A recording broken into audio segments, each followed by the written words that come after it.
সবগুলো জেলাতে কি গিয়েছেন এখন পর্যন্ত? 64টা জেলাতে? আমার মনে হয় না he has visited to all the districts and met with the individual police forces there, ডিস্ট্রিক্টের যারা পুলিশ ফোর্স আছে। তো এদেরকে তো আপনার মোরাল আপ করতে হবে, এদেরকে কিছু ইনসেন্টিভ দিতে হবে, কিছু রকমের সুযোগ সুবিধাদেরকে করে দিতে হবে, সো দ্যাট ভাই take care of the country, take care of the people.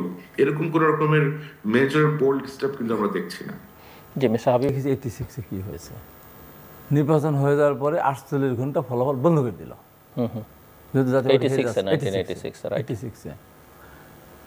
এত চৌকস প্রশাসন কি করলো? 48 ঘন্টায় কেন বন্ধ থাকবে? রেজাল্ট ঘোষণা হচ্ছিল। 88 সালে দেখলাম একতরফা একটা নির্বাচন হয়ে গেল। এই চৌকস পুলিশ অফিসার সবাই ছিল, সব ফোর্সেস মাঠে ছিল। কী হলো না কিছু। আর এরাই মাঠে ছিল 91 সাল, 96 সাল, 2001 সাল, ইভেন কি 2008 সাল। মাঠে কি কোনো কারোর পোস্টার ছিঁড়েছে? কোনো প্রার্থীকে আহত করেছে? কোনো প্রার্থীর মিছিল হামলা করেছে? করেনি। লাইন ধরে মানুষ ভোট দিয়েছে। যারা 86-এ 88-এ যারা এরকম একটা ন্যাক্কারজনক ভোট করলো, প্রশাসন তারা এইভাবে চললো, এই 4-5 থেকে সুন্দর হয়ে চললো। 2008-এর নির্বাচনটা প্রশাসন ঠিক ছিল, নির্বাচন ঠিক ছিল। মঈন আহমেদ আর এর সরকার, ফখরুদ্দিনের সরকার, তারা নিজেদেরকে সুরক্ষার জন্য ম্যাডাম খালেদা জিয়া তাদের সাথে এগ্রিমেন্ট করেনি। বিগত স্বৈরাচার সরকার করেছিল, তোমাদের যত কিছু যা তোমরা করেছো সব আমরা আইনে পরিণত করবো, অর্থাৎ তোমাদের বিরুদ্ধে কোনো ব্যবস্থা নেব না। যে কারণে আওয়ামী লীগও অনেক জায়গায় যায় না, যে প্রত্যেকটা কেন্দ্রে বাক্সে মানে নৌকা সিল মেরে তারা ভরে রেখেছিল। এটার প্রমাণ হলো বিগত যত নির্বাচন হয়েছে, 8টা নির্বাচন হয়, এক নাগারে 4টা পর্যন্ত হয়। হওয়ার পরে বুথে এরকম একটা মেন বুথে ভোট গণনা হবে, সমস্ত এজেন্ট থাকে, বাক্সগুলো নিয়ে এসে ওখানে দিয়ে অন্য এজেন্টটা চলে যায়।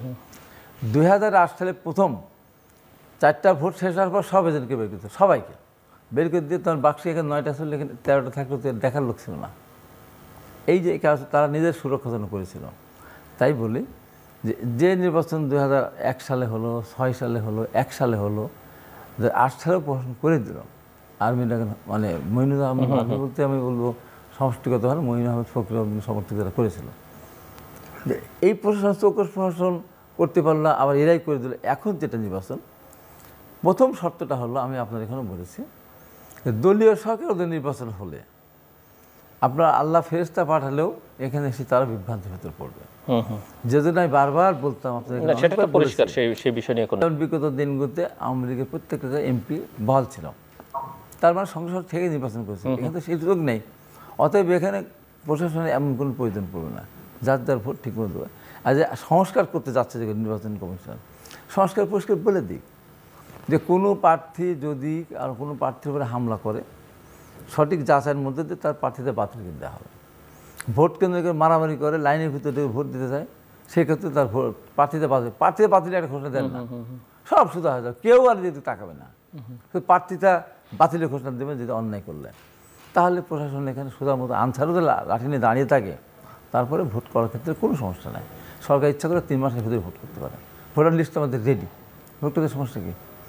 এই গেল প্রথম কথা। দ্বিতীয়ত কথা হলো, উনি যেটা বললেন অস্থিরতা বা সব কিছু মিলিয়ে যেটা, সেটা হলো এই, আসলে একটা অস্থিরতা আছে। তো বিভিন্ন ধরনের এখানে নানান ধরনের কথাবার্তা চলছে। এইটা চলার পিছনে কিন্তু সরকার এখানে দায়বদ্ধ আছে সরকারের। এই যে নতুন করে সমস্ত এই যে নারী নির্যাতন ভয়াবহ আকার ধারণ করেছে বিগত 2 মাস ধরে, তার প্রশাসনিক কোনো রকমের এখানে কোনো নেই। ইচ্ছা করলে আমি একটা ঘটনা আপনি বলতে চাচ্ছি না আজকে, আমি আকাশ থেকে পড়ছি কালকে একটা ঘটনা, আমি নিজের চোখে দেখেছি, এটা এক সময় তো বলবো। একটা অ্যারেস্টকে কেন্দ্র করে হয়তো আসলে বা তখন আমি বলবো, মানে আমি আওয়ামী লীগের আমলে মানে এটা দেখিনি, এত ভয়াবহতা, এত ভয়াবহ। ডক্টর ফজলুর রহমান একটা বক্তব্য দিলেন একটা ফেস দ্য পিপলে, তারপরে তার পুলিশ তাও করতে হবে। বলেন আপনি কোথায় গেছি, কথা বলতে যাওয়া যাবে না, ভোটের কথা মুখে আনা যাবে না, ভোটের কথা বললেই বলে দেশদ্রোহী, স্বাধীনতা বিরোধী। সো আমি আসছি আপনার কাছে, সামি, আপনার কাছে আমি জাস্ট আপনার অবজারভেশন, কারণ একজন খুবই তথ্যে অত্যন্ত সমৃদ্ধ সোশ্যাল মিডিয়াতে ফলো করি, এবং আমি দেখেছি যে আওয়ামী লীগ যেভাবে মুক্তিযুদ্ধকে নিজেদের করবার চেষ্টা করেছে, এই জুলাই অগাস্টের এই অভ্যুত্থান কতিপয় ব্যক্তি এবং গোষ্ঠী তাদের নিজেদের করবার চেষ্টা গত 7 মাসে করেছে এবং সেটা করে অনেক ক্ষেত্রে তারা কিছুটা সুফলও পেয়েছে অনেকে মনে করেন, এবং সেই চেষ্টাটা আছে এবং সেটা অনেকটা সরকারি আশ্রয় প্রশ্রয় হয়েছে অনেকে মনে করেন, কারণ কিছু ইতিহাস আপনি প্রকৃত ঘটনা আমি তো সেটা মিথ্যা কথা বলতে পারবো না আপনার কাছে। তো আমি যদি আপনাকে শেষ থেকে শুরু করি, যে আসলে আগামী দিনগুলোতে সরকার পরিচালনা করবেন অথবা কি করছেন, সেটা আমার মনে হয় এটা বেশ পরিষ্কার কি হচ্ছে আশেপাশে। তো এখন যখনই নির্বাচনের কথা বলা হচ্ছে তখনই চারিদিক থেকে আক্রমণ করা হচ্ছে।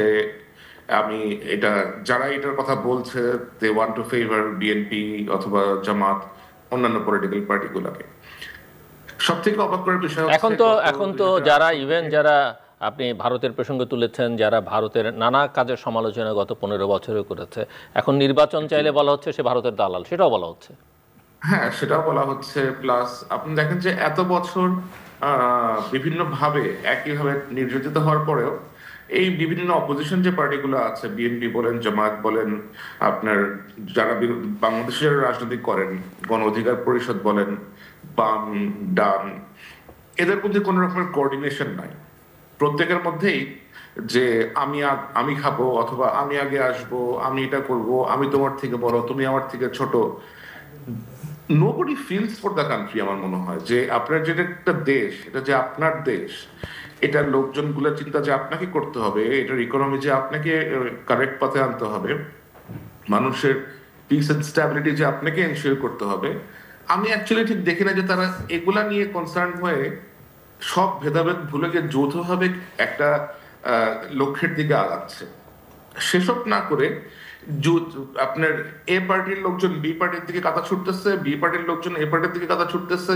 নতুন আপনার যাদের রাজনৈতিক প্রজ্ঞা আসলে খুবই নতুন, তারাও এসে আপনার 40-50 বছর বয়সের 40-50 বছর ধরে অভিজ্ঞরা পলিটিশিয়ানদেরকে আপনার একেবারে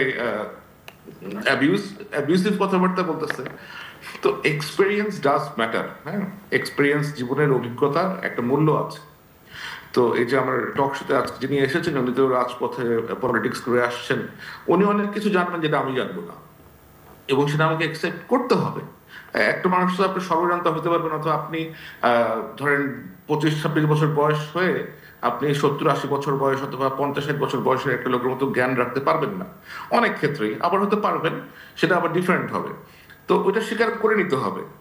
আর নতুন পলিটিক্যাল পার্টি আসছে এখন, তাদেরকে শক্ত করার জন্য, তাদের অবস্থান দৃঢ় করার জন্য ইলেকশন পেছাতে হবে, এরকম কথাবার্তা বলে যারা ইলেকশন পেছানোর চেষ্টা করতেছে, সেটাও খুব সম্ভবত ঠিক হবে না। একটা পলিটিক্যাল পার্টির আখের গোছানোর জন্য কি একটা দেশ ওয়েট করবে যে আমার ইলেকশন পেছায় দিব সো দ্যাট আমরা আমাদের দলটা ঠিকঠাক করে গুছাইতে পারি? That cannot be done. আরেকটা জিনিস আমি যেটা বলতে চাই সেটা হচ্ছে যে পলিটিক্যাল পার্টিগুলো যে সমস্ত ডোনেশন কালেক্ট করে বাংলাদেশে বিভিন্ন গ্রুপের কাছ থেকে, XYZ গ্রুপের কাছ থেকে, এই জিনিসটার মধ্যে একটা ট্রান্সপারেন্সি আনা অবশ্যই উচিত। এত সংস্কারের কথা বলা হচ্ছে, পলিটিক্যাল পার্টিগুলো কিভাবে রান করে এই সংস্কারের কথা কেউ বলতেছে না। This is a very important thing, যে আপনার পলিটিক্যাল পার্টি কার কাছ থেকে টাকা নিচ্ছে। আপনি যদি ওরকম করিম মিয়ার কাছ থেকেও 500 টাকা নেন অথবা 1000 টাকা নেন, you should have that recorded. আপনি যদি কোনো এরকম কোম্পানি নাম ধরেন ইয়েলো কোম্পানি অথবা রেড কোম্পানির কাছ থেকে 5 কোটি টাকা ডোনেশন নেন, have that courage to publish ইট। ওটা প্রকাশ করেন যে আমি এর কাছ থেকে 5 কোটি টাকা নিয়েছি, এটা আমার ওয়েবসাইটে সংরক্ষণ করা আছে। So that in the future যখন আপনি গভর্নমেন্ট ফর্ম করবেন, তখন আমরা বলতে পারবো যে আপনি তো ওর কাছ থেকে এত টাকা ডোনেশন নিচ্ছেন, এখন ওকে সবগুলো কাজ দিচ্ছেন অথবা ওকে ফেভার করতেছেন। এই ট্রান্সপারেন্সি এনশিওর করতে আপনাদের সমস্যা কোথায় হয়? এটা এনশিওর করেন না কেন আপনারা? This is